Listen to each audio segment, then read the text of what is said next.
Buenos días. Vamos a iniciar algunos comentarios, comenzando con el anuncio del laboratorio uno del bloque de aprendizaje número 2. Como ustedes saben, nos corresponde ya hacerlo. Entonces, en esta misma semana, en la segunda sesión, que es la sesión presencial, vamos a tener el laboratorio uno del bloque 2.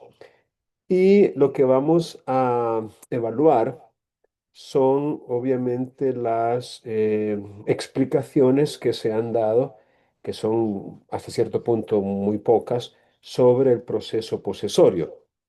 Entonces, la recomendación que yo les hago es que estudien los artículos que aparecen en el Código Civil sobre la posesión y sobre las acciones posesorias, tanto las, llamémosle, generales o ordinarias o comunes, como las acciones posesorias especiales, que, repito, aparecen reguladas en el Código Civil. Busquen algún material, incluso en la jurisprudencia, sobre la posesión y la relación que la posesión tiene con la mera tenencia, carente del animus, y la propiedad o dominio. Recuerden que el dominio o propiedad, a diferencia de la posesión, es un derecho, mientras que la posesión es un hecho.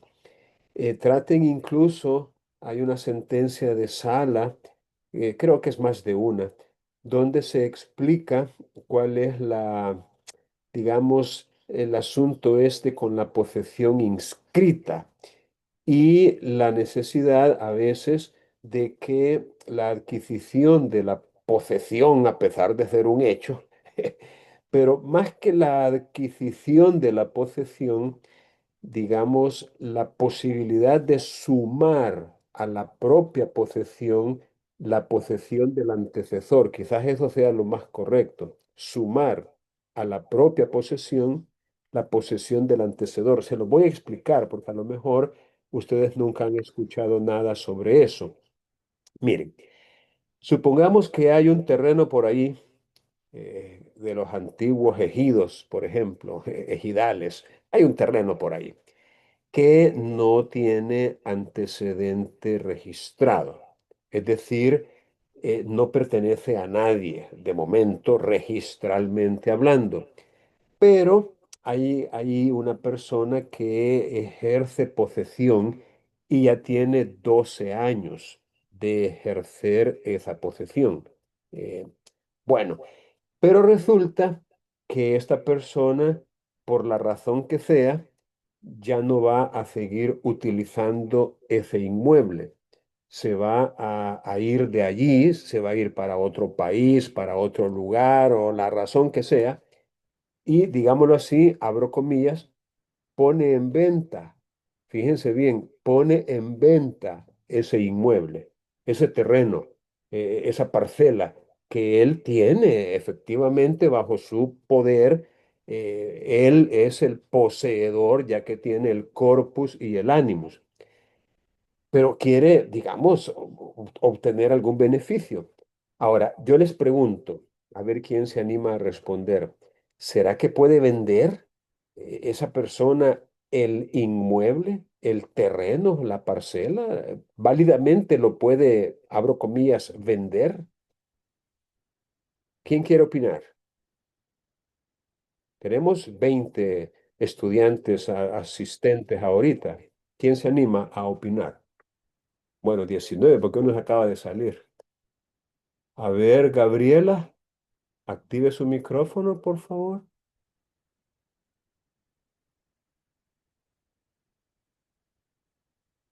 Gabriela. Ay, volvemos a lo mismo.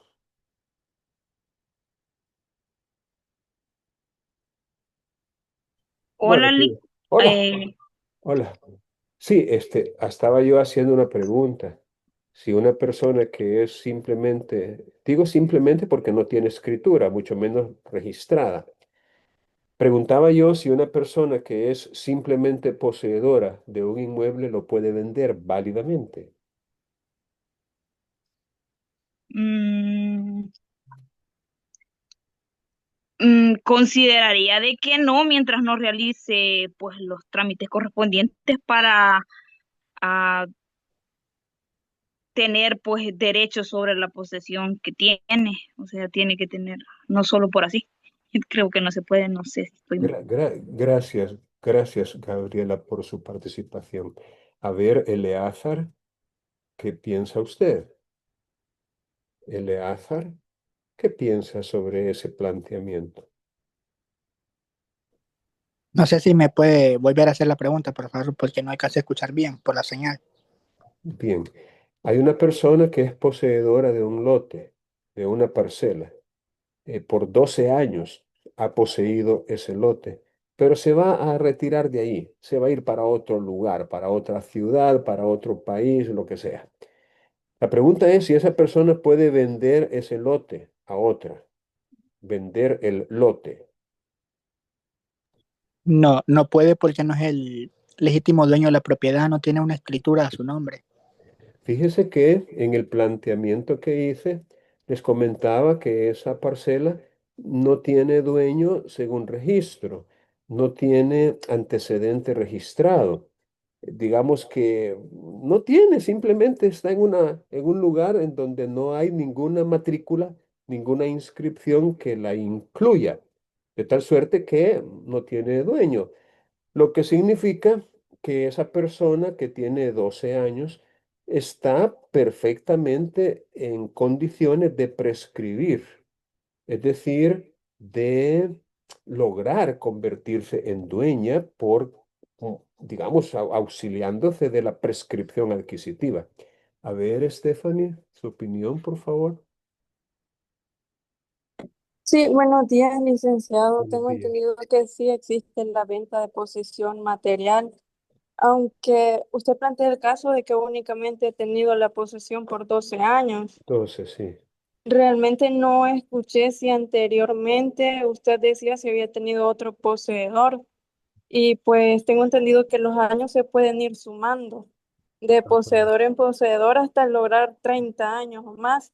Esa parte no se la escuché, no sé si lo planteó así o únicamente 12 años. No, no. Digamos que él llegó a ese lugar hace 12 años, lo encontró vacío, deshabitado, desocupado, baldío, y dijo, ah, bueno, aquí me voy a instalar, aquí me voy a acomodar, aquí voy a ver si hago mi ranchito, mi champita. Y así fue como él entró en esa propiedad y ha permanecido ahí por 12 años. Bien, ¿alguien más quisiera opinar? Opinar es Sí, importante. Sí, buenos días, dígame, licenciado. sí, dígame, Joseph. En ese sentido, ¿verdad? Que no sería una compra y venta del inmueble, sino que sería una gestión de derechos de posesión, ¿verdad?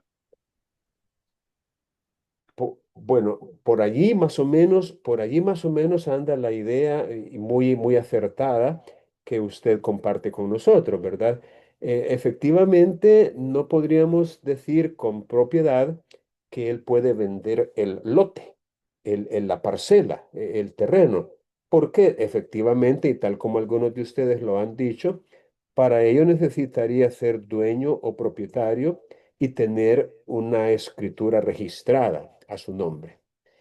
Sin embargo, les acabo de explicar que esos 12 años de posesión que él ha tenido y que ha sido quieta, pacífica e ininterrumpida, que son tres como cualidades o calidades que la posesión puede tener para una prescripción adquisitiva ordinaria que, fíjense bien, tratándose de inmuebles, la prescripción adquisitiva ordinaria es de apenas 10 años. Y digo apenas para distinguirla de la prescripción adquisitiva extraordinaria, que son 30.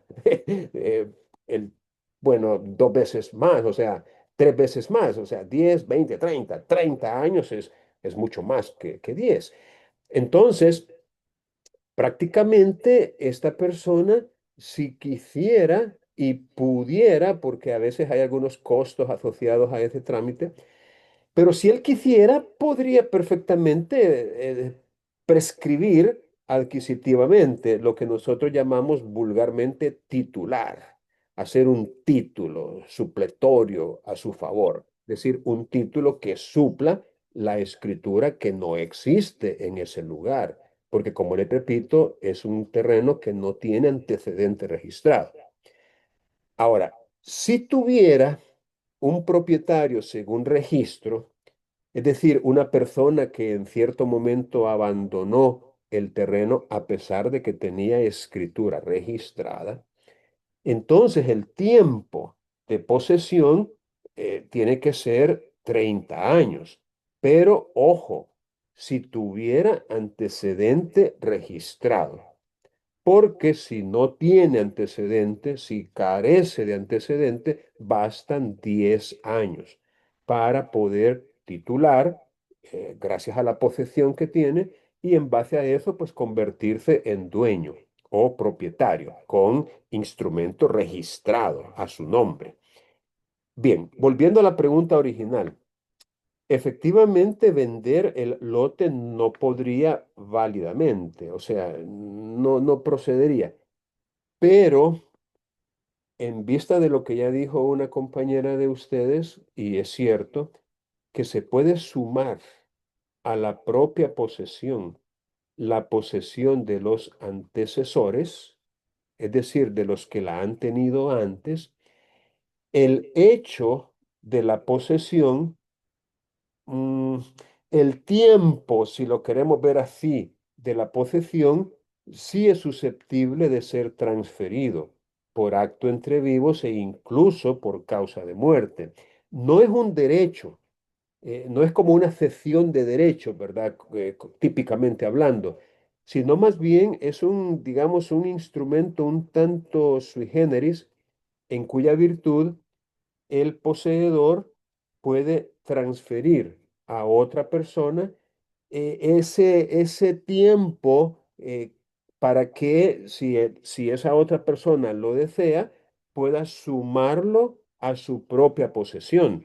Aparte de que es un instrumento que estaría habilitando o permitiendo o haciendo posible que esta nueva persona entre a ese lugar.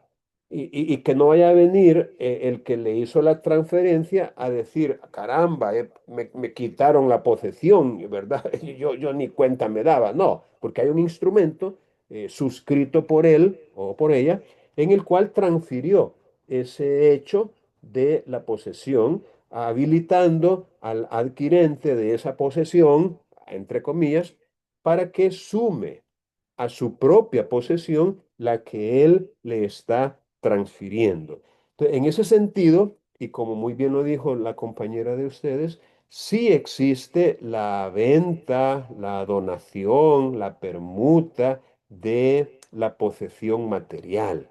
Y así le llaman los notarios en esos instrumentos, venta o donación o permuta. Normalmente es una venta de posesión material sobre inmueble. Incluso en esas escrituras, los notarios se aseguran de incluir una cláusula que más o menos, palabras más, palabras menos, dice, se hace constar que el inmueble sobre el cual recae la posesión carece de antecedente registrado, ¿verdad? Por lo que no se podría inscribir en el registro, lo cual así expliqué al adquirente. Es decir, el notario trata de curarse en salud haciendo esa aclaración de que el terreno cuya posesión se está transfiriendo no tiene antecedente registrado y que se lo advirtió al adquirente para que después el adquirente no vaya a llegar queriéndole reclamar al notario, mire, usted no me explicó, usted me engañó, yo pensé que estaba comprando algo que lo iban a inscribir a mi nombre de inmediato y mire, no se puede inscribir y usted no me dijo nada. Eso pasa también.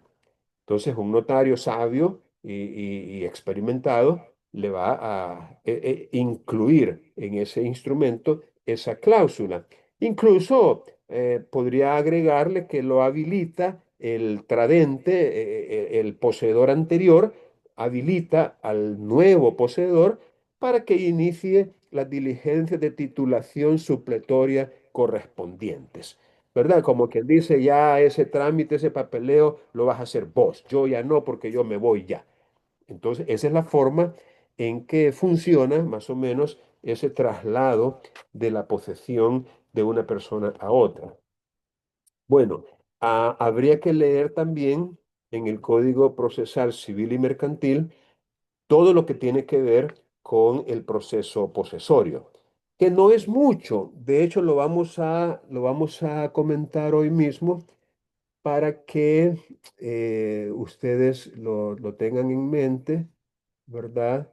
Vamos a compartir pantalla y dentro de ella, aquí tenemos el Código Procesal Civil y Mercantil, que a partir del artículo 471 comienza a regular este tema de los procesos posesorios. Ya les expliqué yo que este es un error semántico, ya que no se trata de varios procesos posesorios, sino más bien de varias pretensiones posesorias. Y esas pretensiones posesorias, que pueden ser varias, se tramitan en un proceso posesorio que solamente es uno. El proceso posesorio solamente es uno. Bueno, en el artículo 472 se da el procedimiento y la competencia. Vamos a leerlo, este artículo, y vamos a apoyarnos en alguno de ustedes para que colabore con la lectura. Vamos a comenzar con el 472 y vamos a ver qué tan pendientes están ustedes. A ver, Sara, Abigail, ayúdenme a leer, por favor, el 472. Sí, Lic. Gracias. Procedimientos y competencia. Artículo 472. Las pretensiones reguladas en este título se sustanciarán conforme a los trámites del proceso abreviado, cualquiera que sea su cuantía, con las especificaciones, con las especificaciones establecidas en los artículos siguientes, será competente para conocer de estos procesos el juez de primera instancia del lugar donde se encuentre ubicado el bien, con excepción de los juzgados de menor cuantía. Muy bien, Sara, muchas gracias. Vaya, si ustedes se fijan, este artículo se titula Procedimiento y Competencia.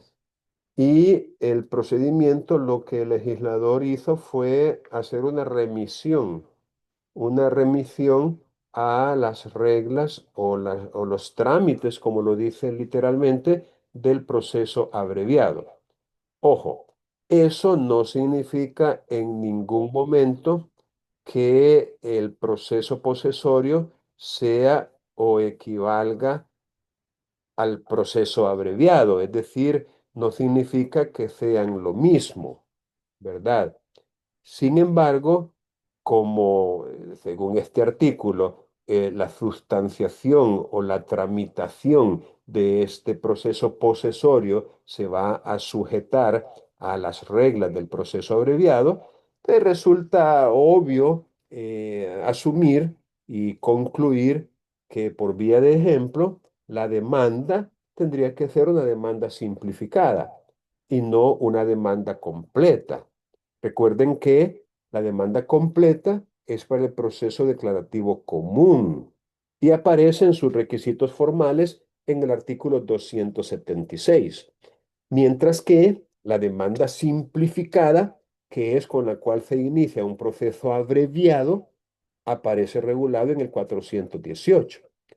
Por allí analizamos una resolución judicial, no sé si recuerdan, en donde un tribunal había declarado inadmisible una demanda posesoria porque quería que se cumplieran los requisitos formales del 276, es decir, de una demanda completa.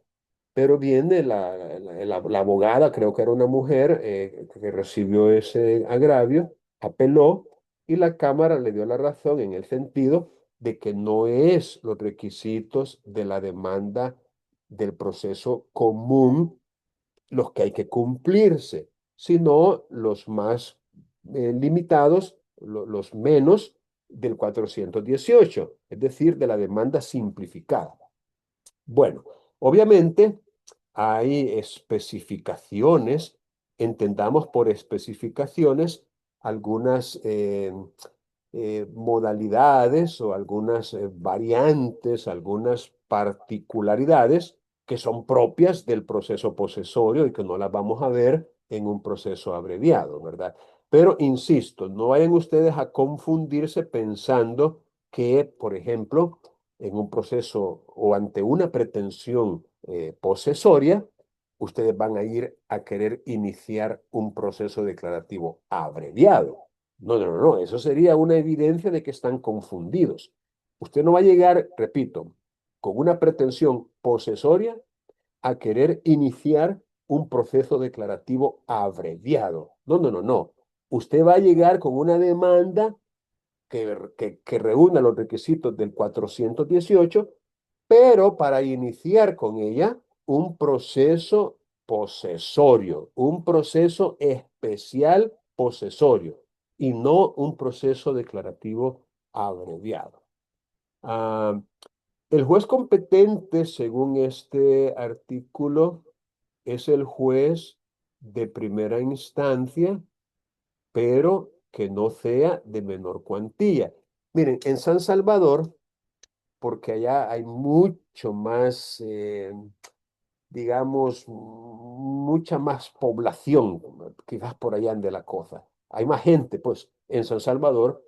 Allá hay juzgados de primera instancia de menor cuantía, que son los que se encargan de tramitar, por ejemplo, los procesos declarativos abreviados y otro tipo de procedimientos que ellos son los competentes para conocerlos. Pero también hay en San Salvador y en todos los departamentos juzgados de primera instancia con competencia en lo civil y mercantil.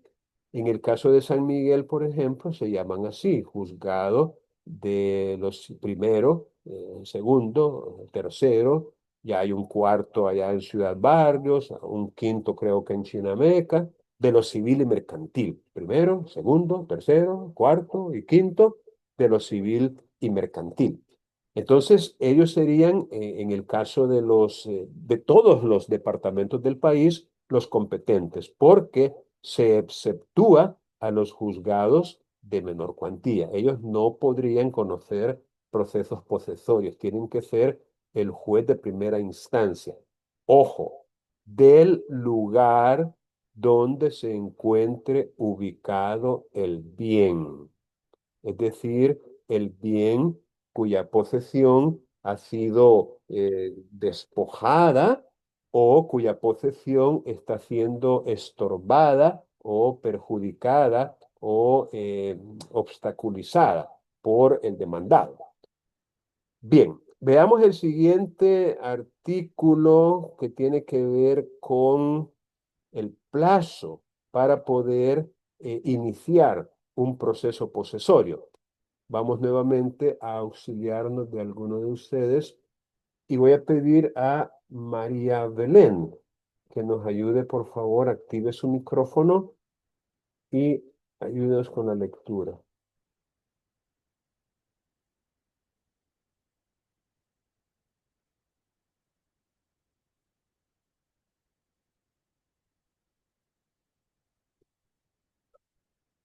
Tienen que estar pendientes, así como están pendientes cuando se toma la asistencia.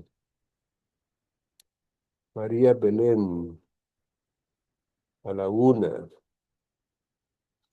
Sí, licenciado. Sí, le estoy pidiendo, por favor, que lea el artículo 473. Ahí está en pantalla o lo puede leer desde su código. Por supuesto. Rechazo de la demanda. Artículo 473. Se declararán improponibles las demandas posesorias que pretenden conservar o recuperar la posesión de bienes raíces o de derechos reales constituidos en ellos si se incoaren una vez transcurrido el plazo de un año, contado a partir del momento en que tuvo lugar la perturbación o el despojo. También se rechazará la demanda que pretenda la suspensión de una obra si ésta hubiera finalizado o hubiese transcurrido el plazo de 3 meses desde que el autor conociera la existencia de la obra. Muy bien, gracias, María Belén. Vaya, fíjense ustedes, les voy a explicar dos términos jurídicos que yo creo que ya se los he explicado antes, pero que valdría la pena repetirlo una y mil veces. Los términos jurídicos son prescripción de una acción y caducidad de una acción o derecho. Acabamos de hablar de la prescripción en el sentido de que un poseedor puede convertirse en dueño o propietario gracias a la prescripción adquisitiva. ¿Recuerdan? Prescripción que requiere solamente 10 años cuando es ordinaria, de buena fe, con justo título, quieta, pacífica e ininterrumpida, y que el inmueble carece de antecedente registrado. 10 años, prescripción ordinaria, adquisitiva, pero es de 30 cuando sí hay un antecedente registrado, lo que significa que hay que demandar al dueño o propietario según registro. Bueno, esa es la prescripción adquisitiva. Pero la prescripción tiene otra modalidad, otra forma de presentarse, otro aspecto, y es la prescripción extintiva. Allí, esa es otra cosa. Estamos hablando de la pérdida de la posibilidad de ejercer un derecho siempre por el transcurso del tiempo. O sea, la prescripción, tanto adquisitiva como extintiva, nos demuestra, sin lugar a dudas, que el transcurso del tiempo es un hecho jurídico, porque produce consecuencias de derecho, el transcurso del tiempo. Y la prescripción, repito, es un ejemplo de ello. Entonces, si usted tiene un derecho, pero no lo ejerce durante cierto lapso de tiempo, si después lo ejerce, pues corre el riesgo de que le aleguen como medio de defensa, como excepción, la prescripción. O sea, la persona que se va a beneficiar de la prescripción la tiene que alegar. La prescripción un juez no la puede declarar de oficio, tiene que pedírsela el interesado en ella.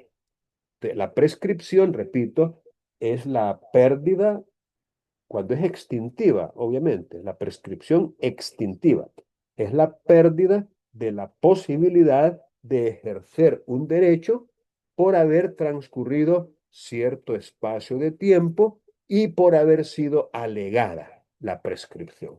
Entonces, si usted llega, por ejemplo, en una acción ejecutiva pasados 10 años, que es el periodo para la prescripción ejecutiva, o si es una acción de un contrato mercantil cuya prescripción es más corta, en algunos casos son 2 años, a veces 3, a veces 5. Si usted llega pasados esos 5 años, ¿verdad?, a querer reclamar ese derecho que le nació de un contrato mercantil, pasados 5 años, o 10 años en el caso de una acción civil ejecutiva, y viene su demandado y al darse cuenta dice, no, aquí este ya la regó porque aquí le prescribió la acción. Y el demandado la alega. O sea, el juez no puede de su propia iniciativa declarar la prescripción. Se la tiene que pedir el interesado en ella, que en este caso sería el demandado. Entonces, cuando el juez constata que efectivamente ya pasó el plazo de la prescripción y se la están pidiendo, entonces, calendario en mano, el juez no tiene más remedio que declararla, que concederla. Esa es la prescripción extintiva. Pero existe otro término que se llama caducidad de la acción, que se parece bastante a la prescripción adquisitiva, pero que, aunque se parece, no es lo mismo. Es decir, hay algunos aspectos en los cuales se diferencian, se distinguen, se separan entre sí. Y básicamente serían dos los aspectos diferenciadores. La prescripción extintiva, ya se los dije, no puede ser declarada de oficio. El juez tiene que esperar a que alguien la alegue, la invoque. La caducidad no. La caducidad, a diferencia de la prescripción extintiva, un juez la puede declarar de oficio al constatar que ya pasó el plazo de caducidad. La caducidad, repito, sí la puede el juez declarar de oficio. Y ello es por la segunda razón que les voy a mencionar ahorita. Y es que la caducidad opera de pleno derecho por el solo ministerio de la ley. No necesita una declaración la caducidad para operar ese efecto de extinguir el derecho. No necesita que se declare, pues, el papel del juez, como dicen los autores, es el de un médico frente a un cadáver. Es decir, ya está muerto. Lo que va a hacer el médico nada más es constatar que efectivamente no hay signos vitales en ese cuerpo, que ya se murió.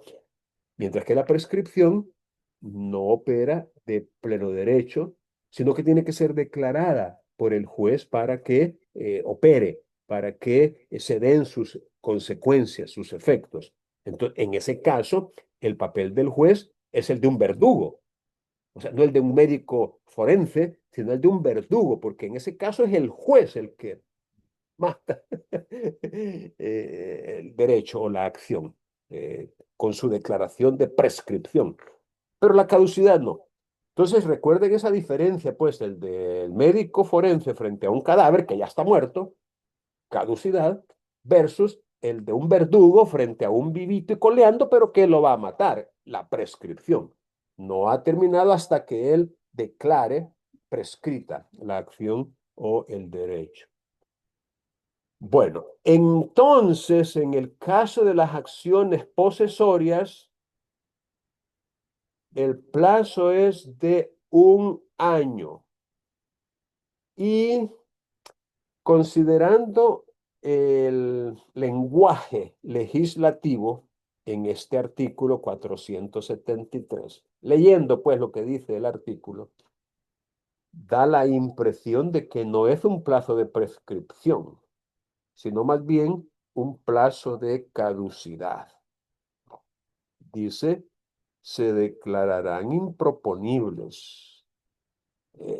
Y es una orden, pues, o sea, no es que si el demandado invoca que ya pasó más de 1 año, el juez podrá, al constatar tal situación, declarar prescrita la acción posesoria entablada. No, no está diciendo eso.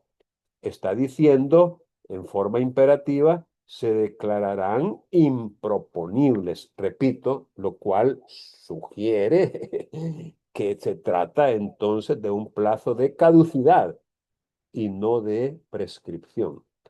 1 año eh, contado a partir del momento en que tuvo lugar, ya sea la perturbación o el despojo.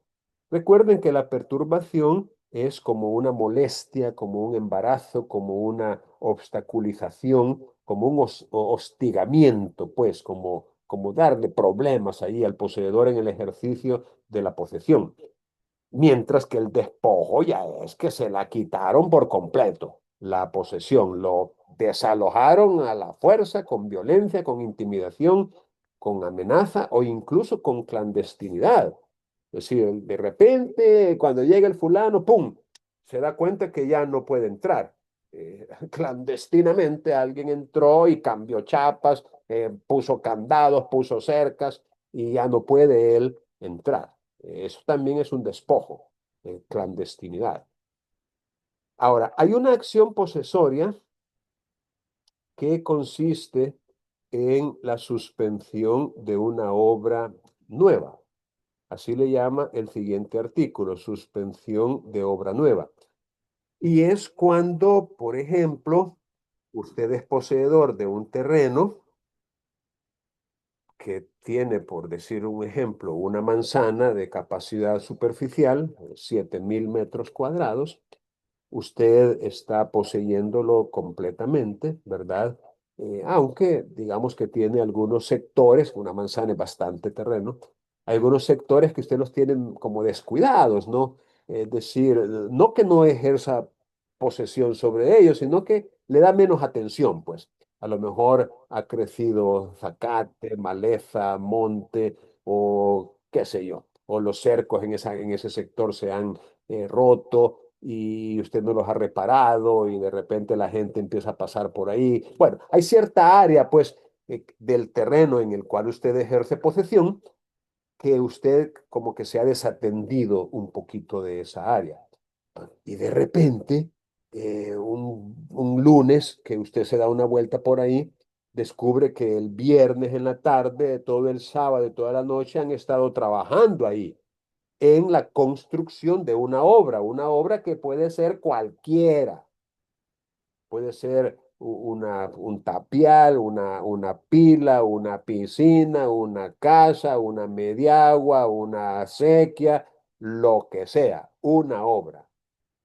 Entonces, al darse cuenta usted de eso, perfectamente puede utilizar el órgano judicial para que esa obra se suspenda de inmediato, ya que se está ejecutando esa obra en un terreno del cual usted es el poseedor.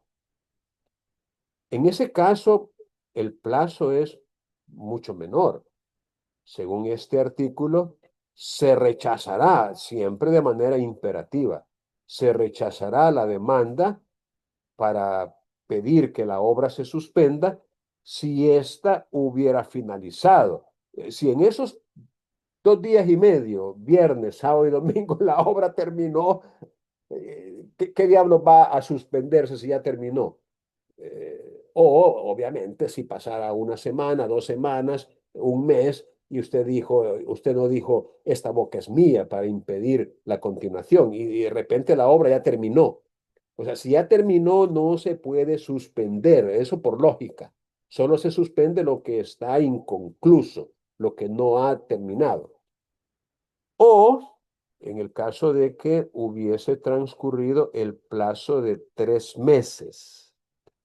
La ventaja que le da aquí el legislador al demandante es que ese plazo de 3 meses se va a contar desde que el actor conoció o supo o se dio cuenta de la existencia de la obra. No dice desde que la obra comenzó, porque el legislador admite esa posibilidad de que la obra se haya hecho sin su conocimiento y al darse usted cuenta, ahí comienza a contarse esos 3 meses para que usted vaya y pida la suspensión mediante una acción posesoria.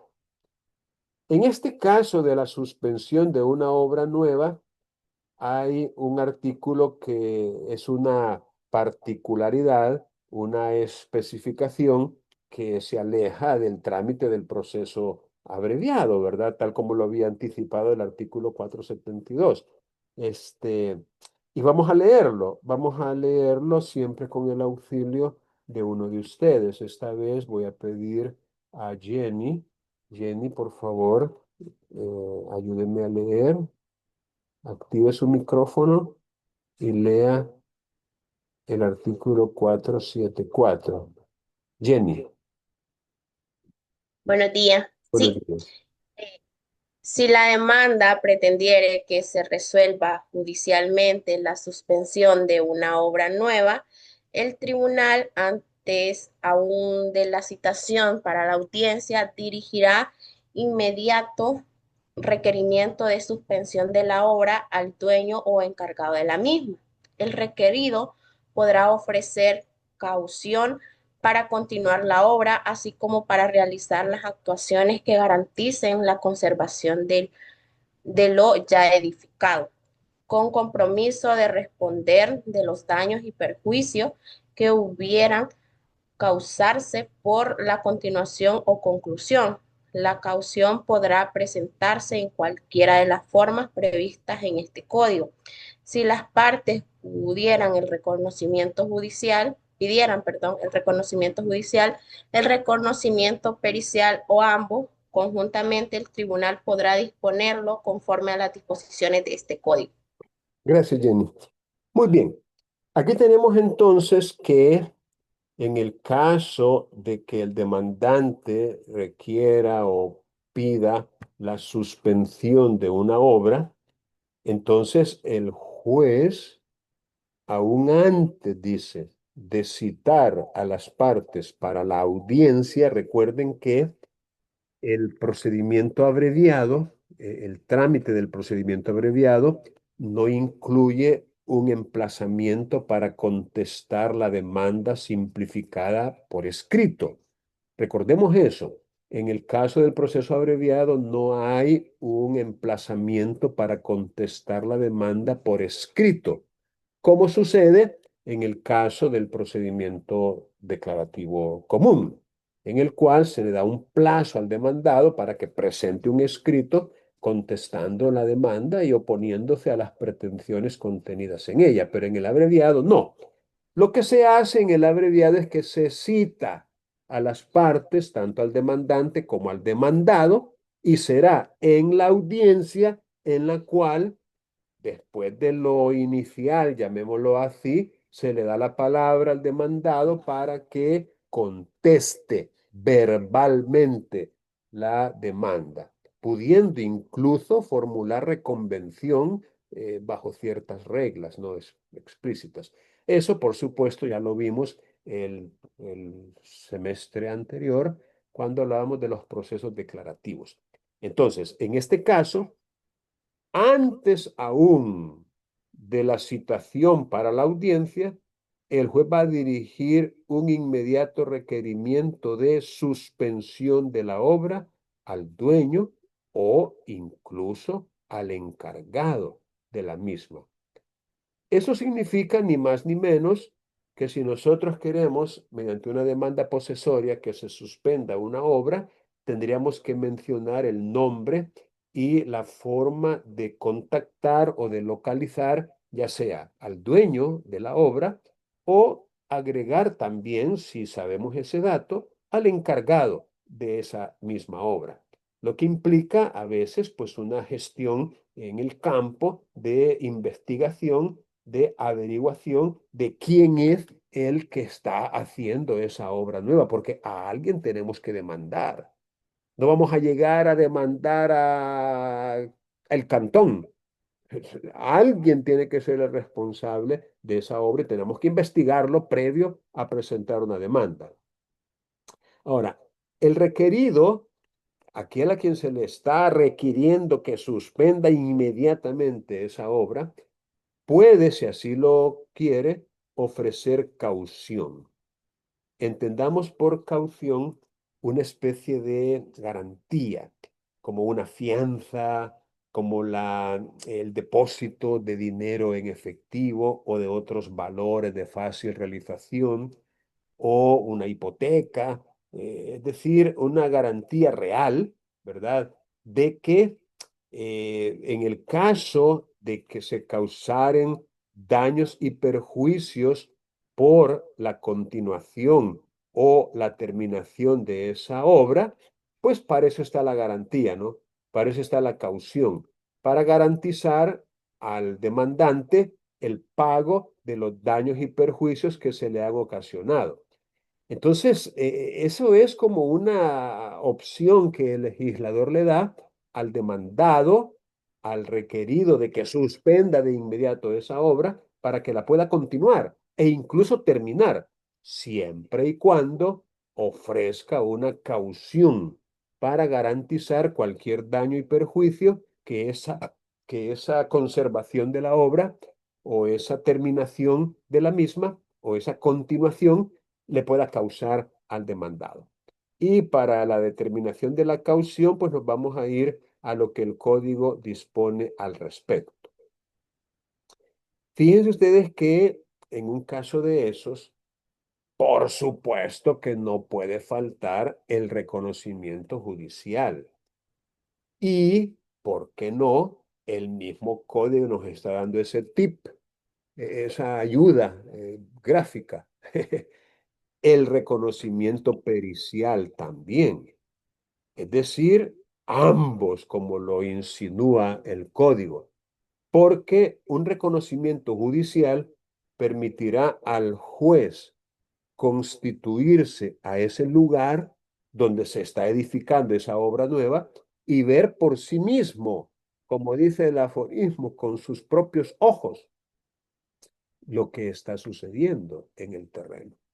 Y el reconocimiento pericial implica el nombramiento de un experto, de un especialista, de alguien idóneo en la materia que conozca de eso para poder con ese peritaje determinar a ciencia cierta que se trata del inmueble sobre el cual usted ejerce posesión a través incluso de un levantamiento topográfico, un plano y especialmente la determinación de los daños y perjuicios que podría ocasionar esa obra nueva. Y una vez que se solicita en la demanda, tanto el reconocimiento judicial como el reconocimiento pericial, el tribunal podrá disponerlo, es decir, podrá aceptar que esos medios probatorios se practiquen. Y eso, según este artículo, conforme a las disposiciones de este código. Y lo que el código dispone al respecto es que se solicite desde la demanda misma y que se haga antes de la audiencia para que en el momento de la audiencia ya se cuente con ese resultado del reconocimiento, tanto judicial como pericial, y poderlo incluir en los medios probatorios que sustentan la pretensión y, por supuesto, en la valoración que el juez va a hacer de la prueba ya completa, ya construida toda, ya producida toda, y en los alegatos finales que cada una de las partes va a hacer. Bueno, veamos el siguiente artículo que habla sobre el emplazamiento del demandado. Vamos a ver, este es otro cambio que se da en materia del proceso posesorio. Es un pequeño cambio en relación a cómo funciona el proceso declarativo abreviado. Ya les acabo de explicar que en el proceso declarativo abreviado no hay un emplazamiento para contestar la demanda por escrito, sino que de inmediato se señala, una vez admitida la demanda y en el mismo auto de admisión, la audiencia. Pero el 475 sí contempla la posibilidad de un emplazamiento durante 10 días para que el demandado conteste la demanda, oponiéndose a ella si lo considera conveniente. Así lo dice literalmente el artículo 475, que una vez admitida la demanda, después del examen, llamémosle de forma y de fondo, que el juez le hace a la demanda, recuerden que existe la posibilidad también de que le formulen prevenciones. Muchos tribunales no están como muy contentos o muy satisfechos con la demanda, llamémosle original, y en incontables ocasiones los tribunales formulan prevenciones. Es decir, hacen algunas observaciones a aspectos formales o de redacción y formulan por auto, mediante una resolución judicial, esas prevenciones al demandante para que las subsane, concediéndoles un plazo razonable para ello y luego de la subsanación, entonces resuelven. A veces, pues no, a veces de una vez declaran la improponibilidad de la demanda, a veces de una vez, o incluso cuando entienden que no se han subsanado las prevenciones, la declaran inadmisible. Entonces, ¿qué fue lo que pasó en el caso que vimos la vez anterior? Bueno, cuando se admite la demanda porque ha superado el test o el examen de admisibilidad, se emplaza al demandado para que la conteste y se le conceden 10 días para hacerlos. y si el demandado deja transcurrir ese plazo sin manifestar su oposición, se va a dictar, sin más trámites, sentencia estimatoria de las pretensiones del demandante, siempre y cuando, pongámosle mucha atención a este detalle, haya elementos suficientes para tal estimación.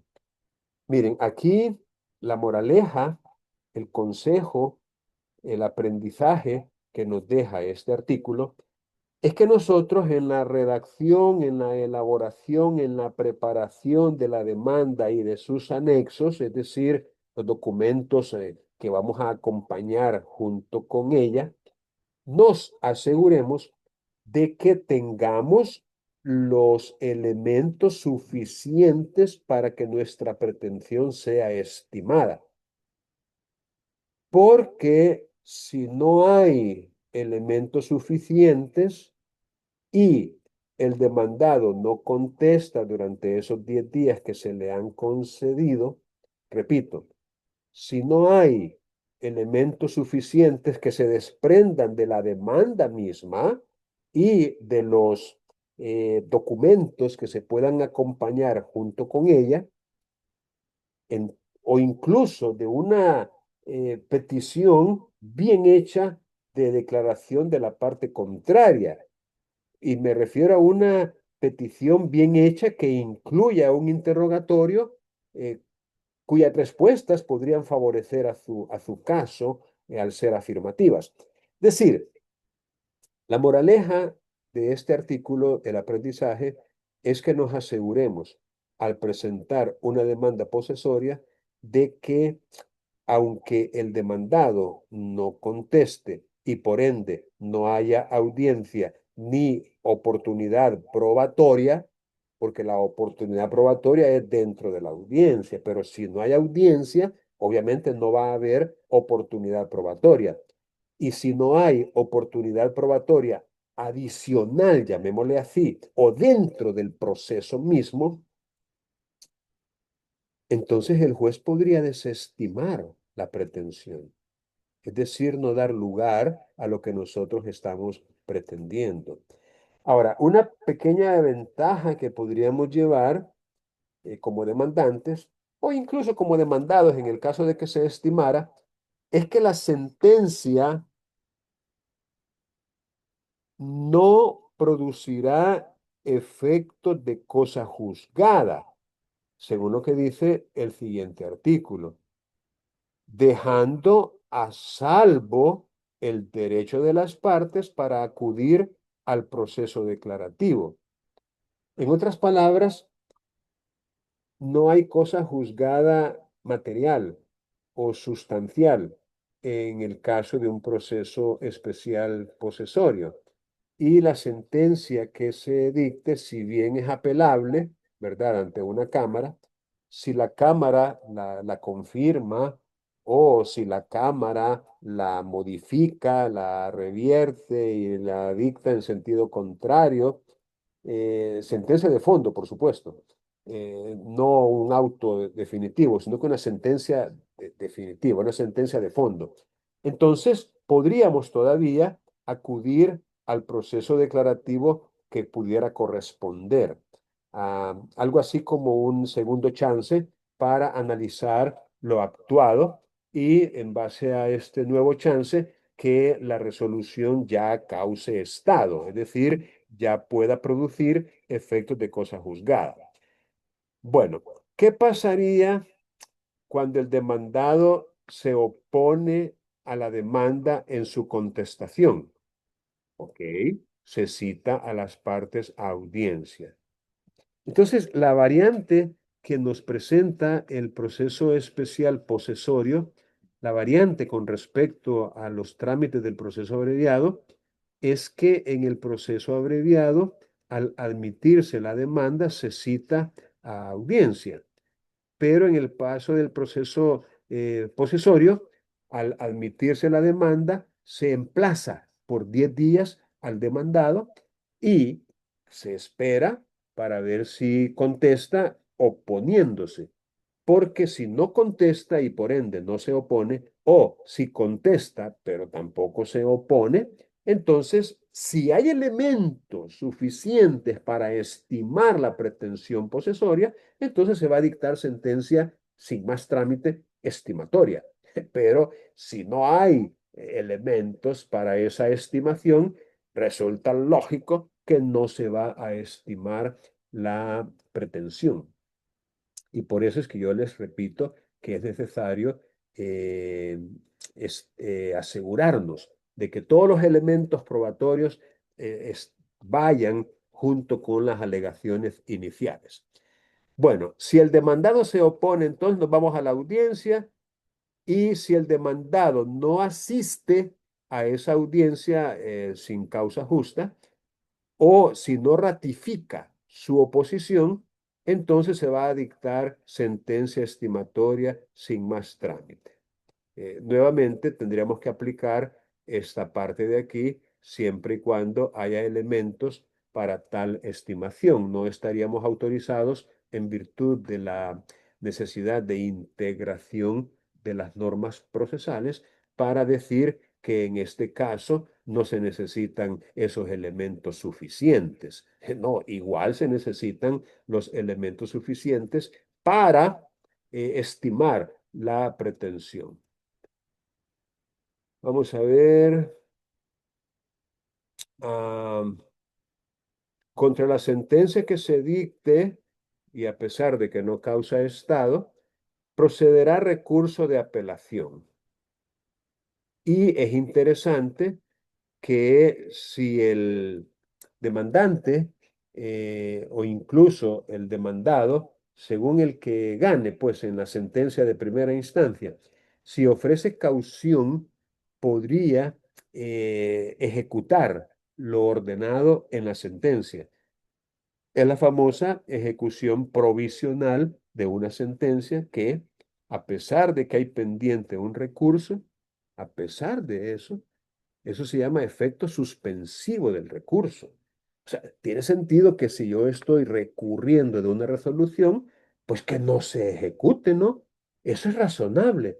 Pero hay casos excepcionales en los cuales, a pesar de la existencia de un recurso pendiente de ser resuelto, se puede ejecutar.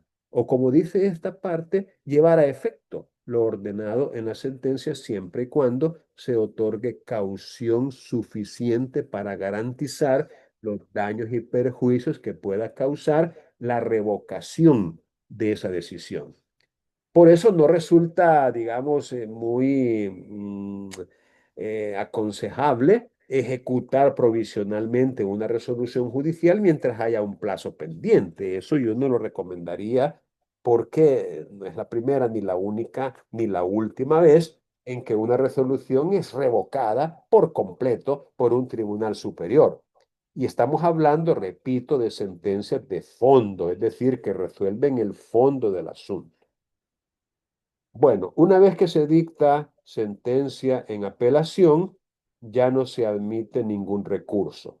Es decir, ya no se admite ni revocatoria de lo resuelto, que por ser definitiva no lo admite, ni casación, que es el recurso que procede, digamos, después de una resolución de segunda instancia normalmente. Pero como en este caso no hay cosa juzgada sustancial, o material, entonces el recurso de casación no procede. Bien, ¿alguna pregunta en cuanto a las disposiciones procesales del proceso especial posesorio? Yo creo que está claro, ¿no? Pero si tienen alguna duda, alguna inquietud, la pueden formular. Bueno, en los minutos que faltan, entonces, fíjense bien, vamos a leer dos resoluciones judiciales. Dos. Se las voy a compartir ahí en el grupo de WhatsApp. Dos. Y en una sola, ¿cómo se llama? Tarea de Canvas, van ustedes a contestar unas preguntas muy sencillas relacionadas con esas dos resoluciones judiciales. Preguntas muy puntuales, muy concretas, pero que reflejan que sí han leído las resoluciones, las respuestas que ustedes escriban allí en Canvas. Entonces, vamos a pasar asistencia ahorita y vamos a compartir en WhatsApp las dos resoluciones y se van a quedar leyéndolas porque a las 12:20, a las 12:20, se va a cerrar la tarea y ustedes escriban lo que escriban, ahí se va a terminar el tiempo. Es un plazo de caducidad en el cual ya no van a poder seguir escribiendo. Bien, ¿alguna pregunta? Bueno, si no tienen Sí, Lick, preguntas, una pregunta. ¿El díganme. laboratorio en qué consistiría? Lo mismo de siempre. Ustedes van a llegar al salón, al aula, y allí con un dispositivo que tenga una conexión estable a Internet, van a entrar a Canvas y de Canvas van a hacer la prueba evaluada, el laboratorio. ¿Alguna otra pregunta? Bueno, voy a dejar, Y, dígame, y recursos que usaríamos para hacer su laboratorio. un dispositivo que tenga conexión a Internet. Y ustedes bien saben que en mis actividades ustedes pueden utilizar todo el material habido y por haber. Lo único que yo restringo es el chat, la mensajería con otras personas. Pero de ahí usted puede buscar todo lo que quiera en Internet o en su cuaderno, en sus folletos, separatas, libros, códigos, lo que usted quiera utilizar. Esos son los recursos, ¿no? A utilizar. Bien, ¿alguna otra pregunta? Bueno, voy a dejar de grabar ahorita para tomarles la asistencia.